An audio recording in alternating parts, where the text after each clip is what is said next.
Now, I'm not saying that the iPhone camera is better than the Sony a7S III, the $7,000 camera setup, but it's I honestly don't know where I read this, but there's a small percentage of people that can keep going even when everybody else stops, like just to continue to keep hammering away at whatever you're doing, and their work ethic is on another level. The small percentage of people have the chance and opportunity to unlock like opportunities that normal people wouldn't get because they're able to hammer away and work way past like everybody else's ability, willingness, or just any sane person's like ability, like willingness to dedicate time to doing one specific thing. And I think running has that in a weird way. The more long runs that I do, I'm quickly figuring out that it's more mental than it is physical. Like I'm pretty sure most people can run up to 10 miles physically, but mentally can you? And if I'm being completely honest, that's the thing that makes me the most nervous when I start long runs or know I have a long run ahead of me, is the mental aspect. The physical aspect, I know that I can do it, and I know that I can fight through it, but mentally, am I going to be tough enough? And that is the beauty and also the terrifying thing about running. All that to be said, I have a 16-mile run that I'm about to do right now, and it's 5 o'clock in the morning because I've been up since 4. I can't sleep anymore. It's like 6 o'clock our time.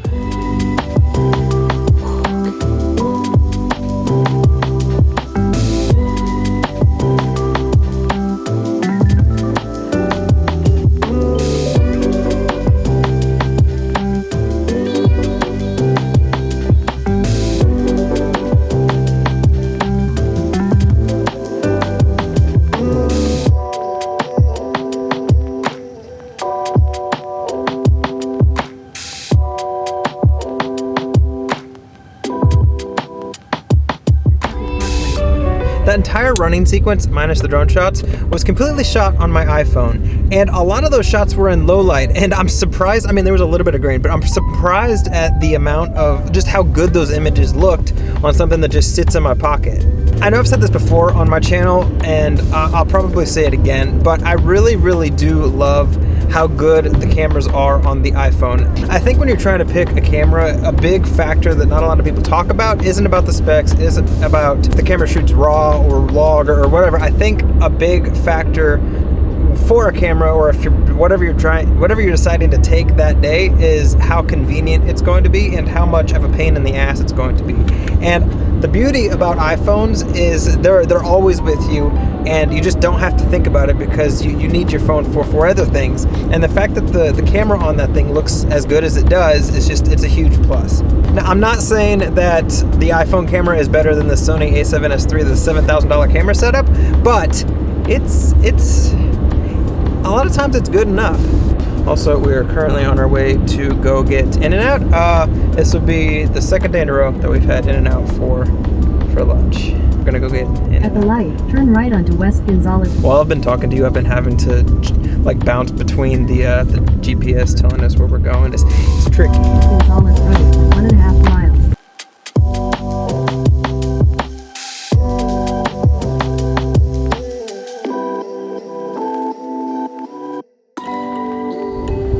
My mom wanted to take us to the beach that they go to, but it's really windy, like to the point where the sand like when it hits your face, it hurts.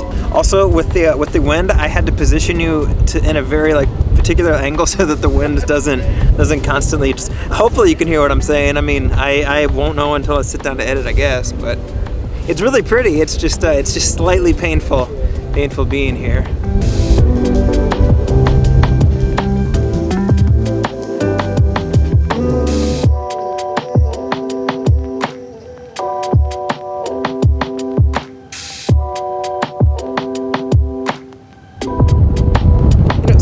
Have had the amazing opportunity and the privilege to be able to go to a bunch of different beaches all throughout the United States and all throughout the world. And there's something about California beaches that just, if I had my option, I would choose a California beach time and time over like Hawaii or over like Italy or just over any other beach in the world. And it's not because the water is warm, it's not because the beaches are necessarily nice.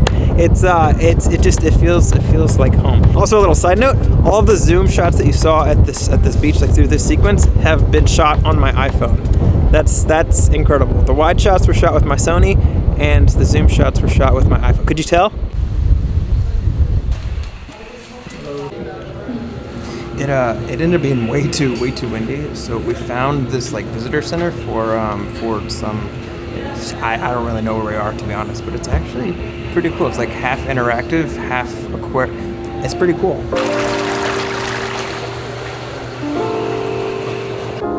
That's where we're at, Channel Islands. Pretty cool.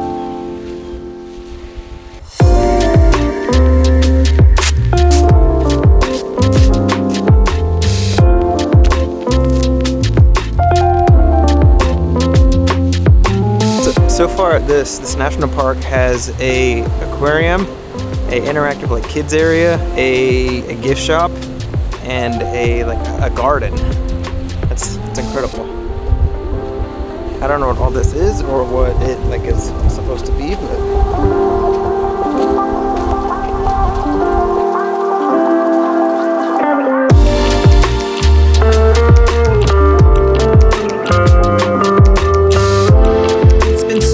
Today, and it wasn't just the beach. Like, it was like just gusts of wind that just came through this part of California. I don't know why. That very rarely happens, but when it does, it's substantial. We ended up getting seafood for dinner, but I didn't film anything of that just because we were having like a good conversation. And one thing that I'm trying to do with vlogs now is to let some things not be captured, not let everything about my life be captured on camera just for the sake of making a longer or a better video or whatever. I hope that makes sense. And another thing that I'm going to try to do and be more mindful of is really just being intentional on people that watch my videos. If you've made it this far, thank you so much. If you haven't yet, feel free to subscribe, and if you hit the thumbs up button, I've been told that it really helps. I don't really know if it does or not, but the fact that you spent your time and watched up to this point, thank you so much. And I'm going to try to be more intentional on like respecting that and thanking you, not in every video, but more often than not. Anyway, rambling aside, thank you so much for watching, and I'll see you in the